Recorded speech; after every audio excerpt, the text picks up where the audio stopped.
Andy was really the pioneer of skating in New York City. He was what we'd call the godfather of skating. And he was really the first figure that lived and bled it and championed it for all that it was.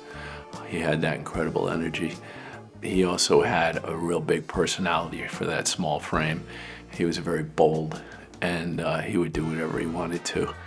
He was kind of like the Artful Dodger, and we would sort of follow in tow, and he would open up this avenue of boldness for us to follow.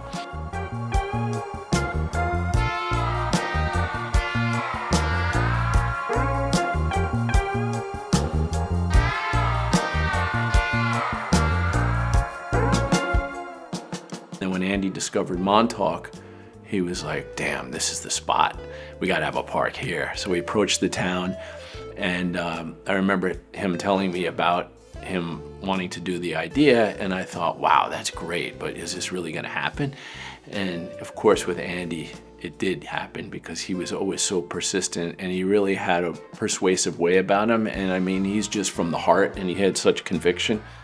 And he went up and looked at this piece of property that the town showed him, which is where the park is now. And it was really kind of scruffy.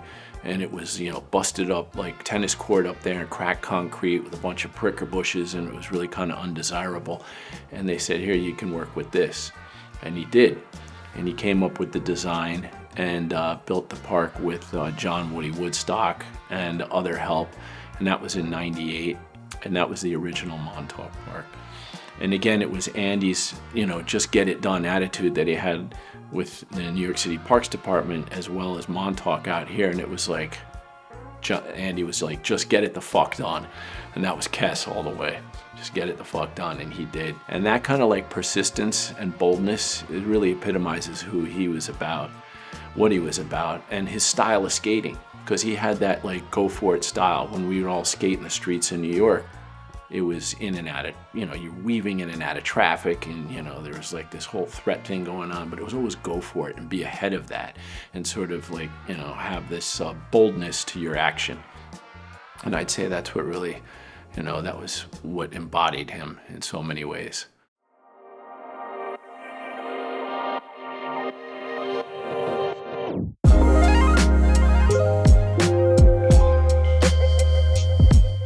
I only became really familiar with the park as my kids started to grow up and get into skateboarding. I was never a skateboarder, but we became familiar with the park. It's obviously adjacent to this whole surf culture of Montauk, and it was a local feature of something that kids out here like to do. Then as my son, who was I guess 9 or 10 at the time, started getting more into skateboarding, he had some older surf and skate kind of coaches or teachers who would take him to the park and skate. And one day I was there with those guys, and that instructor, he was talking to me on the side while my son was skating, and just turned to me and said, why does this park look like this? Like, what's the deal? Why does it so kind of run down? Why doesn't the town of East Hampton take care of it? Why isn't it in better shape? And I said, those are good questions. I don't know, but it really would be great if you had something here in Montauk that was better quality or better, you know, commensurate with the surf culture and was more fun for these kids to do. It had great bones, but it had really, Montauk weather is brutal, and it had not really been properly maintained, so it was cracked, and it had a kind of a rundown fence. There weren't places to sit. It was a pretty rough concrete surface at that point. And so it was not a hospitable thing for kids to skate on. Even if you had pads, if you fell, you were gonna get a pretty bad abrasion. So I started calling a couple of people at the town. I started with the guy who's listed as the head of Parks and Recreation, a guy named John Rooney. And I literally called him up and said, you know, do you know anything about the Montauk Skatepark? Why is it in this kind of shape? It's clearly a popular resource out here, but it's in tough shape. Why is it that way? And he actually turned me, it pointed me towards Bart Schwarz, and he's like, you know, Bart has been really trying to get this improved for years, and he's got some design ideas. You should get in touch with Bart. I started hanging out at the skate park somewhere in 2000. Started skating here a little bit, somewhere in about 2000, I'm gonna say 4 or 5. One of the older guys, this guy EJ Singh, who's probably one of the better skateboarders to ever come into here, offered me his job to work in the little booth over there, just tell kids to put their pads on and wear their helmets and check skate park ID cards. And That's where I really started spending pretty much all of my time here. Like pretty much good 10 hours a day, just opening the park, closing it down, getting to know all the local kids, all the younger youth. And it was really a home for all the kids here. Like even kids who didn't even skate came here to hang out. You know, it was just like the mecca, because there was no other place for these kids to go. You know, there's no playgrounds or like clubhouses or after school programs. It was basically like this facility. In going to the, to the skate park, which was just amazing to live in a town that even has a skate park. I'm from Venezuela, like skate park, like what? So even just to be in Montauk and realize that there was a skate park here, but then over the years seeing how it just had, it was a rough park. It was beautiful. It was done by Andy Kessler, like rest in peace, God bless you. He's a skate legend and seminal figure here in New York. As we all know, very unfortunately, Andy had a tragic accident and passed away out here in 2009. He knew he was heavily allergic to bee stings and wasp stings, and he got stung and had an anaphylactic reaction and passed away in 2009. Some people say, believe in manifesting, and that's, for me, in my experience, that's how it happened. I had this idea personally without knowing what was happening, which other people were having the same idea. I was like, damn, man, I would love to redo that skate park, because I was getting my son into skateboarding as a way to like help him with balance. My son, by the way, has Down syndrome. One of the ideas that I always, we would go skate as a way to connect him to surfing, which is something that, that we do. And I wanted to find ways that I could kind of help my son with like balance and overcoming fear, and stimuli and all this things that we take as normal, to them is like a gigantic challenge, So I called Bart. It's like, hey, I heard that, David Lease had reached out to you about, they had a little bit of money that they wanted to kind of patch up the skate park. Their idea of redoing a skate park is patching up the cracks, But oddly enough, we all had that same kind of vision to do something, and it just started like naturally in the most organic grassroots form. When you see something that's like really meant to be and like everything flows perfectly, the Montauk Skatepark is like the perfect example of that. Once we were, got the design contract and go out there to do this project, our design team was on site, and they understood the history, of the project. And at that point, the scope was a little bit smaller, and what we were tasked to work with and design. But through those meetings, interacting with the community and the Montauk Skate Coalition, and assessing the site, we were able to kind of capture a larger vision of what was possible. And when we came back to do that initial design, here's what we can do with the current funding and with the site. But we went ahead and designed something a little bit bigger. We basically said, man, if anything were possible, what would you do with this space? And that's what our design team designed. And then we presented that, at the second meeting, just as hey, maybe in the future, we work towards this. Here's phase one, but what if we could do it all at once? And what ended up happening is that group of people, were like, hey, how about the future is now? Like, let's figure out how to make this happen. At first it was like, wow, this is $700,000. This is $800. We're going to be building $1 million park. Holy smokes. And it was a little daunting. And are we going to get there? And it wasn't even a thought. It was just like this energy. We're going to get it done. And it was that Andy spirit of this is going to go down. Andy loved art, and we had done some very successful past benefits to raise money for him and for the Andy Kessler Foundation after he passed away.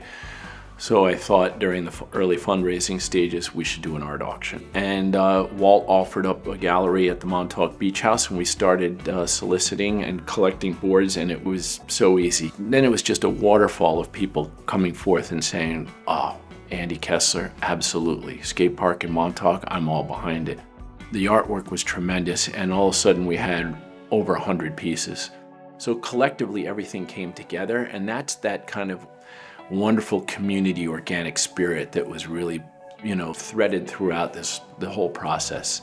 What Pivot and Arc did for this project is they produced an outline of a cause to effect to a completion of a project that the town of East Hampton wouldn't be able to have done on their own at all.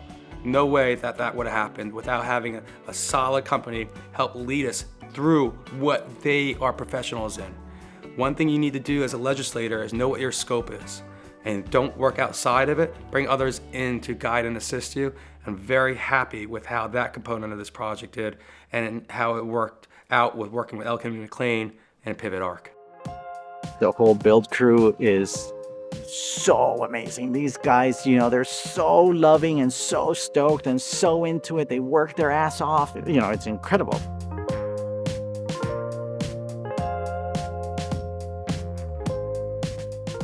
On concrete days, they'd be here at 6:45 in the morning. If the day needed to be extended because of what was happening that day on that schedule, they were here and they were doing that work.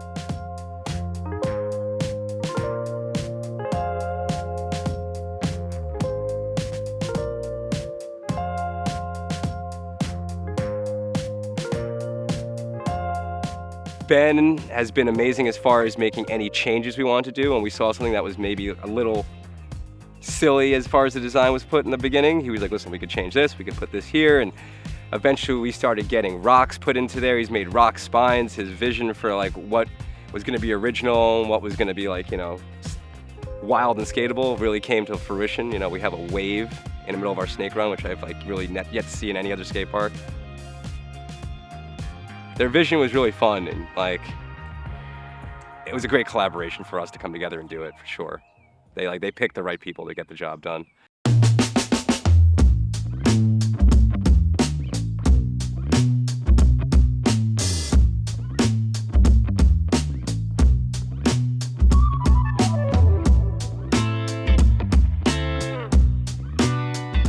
All of them, are sick skaters or sick BMXers, so they're approaching their job as something like, well, I want to make sure everything's cool, like give it a quality control. It's pretty dope, they're all ripped, so.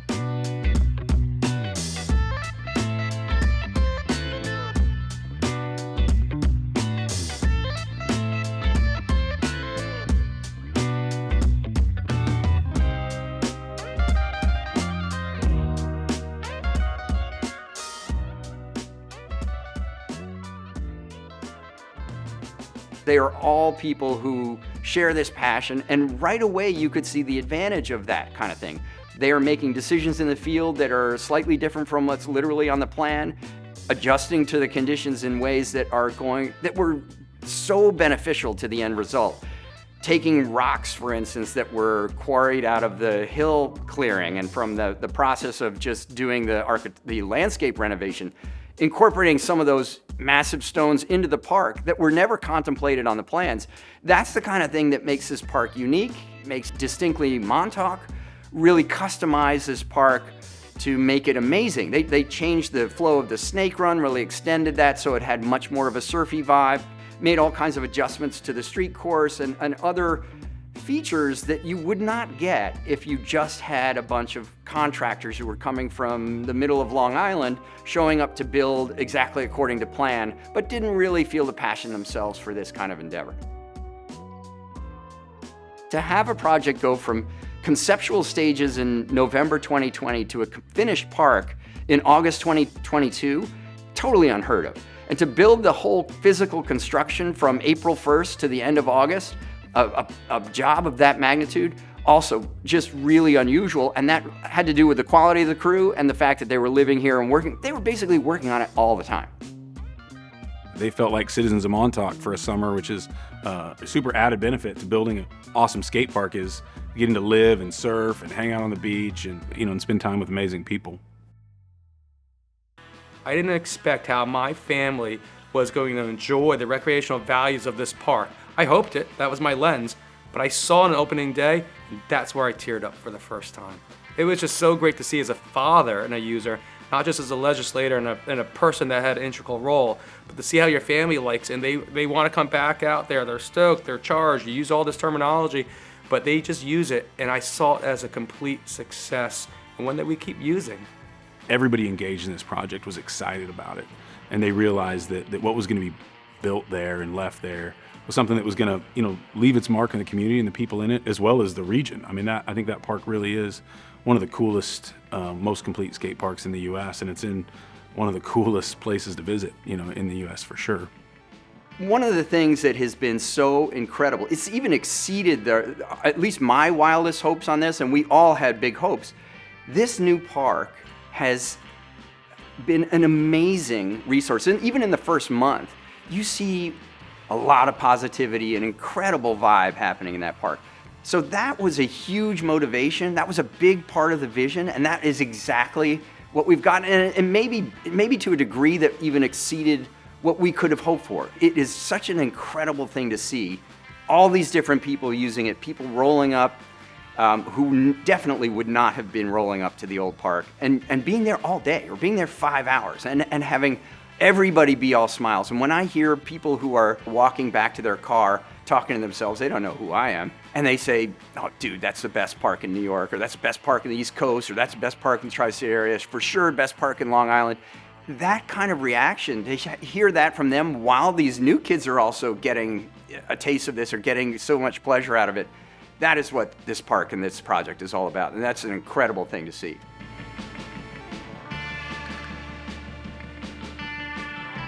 I think that park has benefited from an incredible sense of community. It's brought it out in people, and it's also developed it in others that might have been on the sidelines. They're like, oh man, this is, you know, they're getting it done. It's not another bullshit community project. This is real, it's getting done, and then they're coming through and supporting, you know? So I think that's, you know, that's one of the biggest accomplishments then, is just the way the communities come together.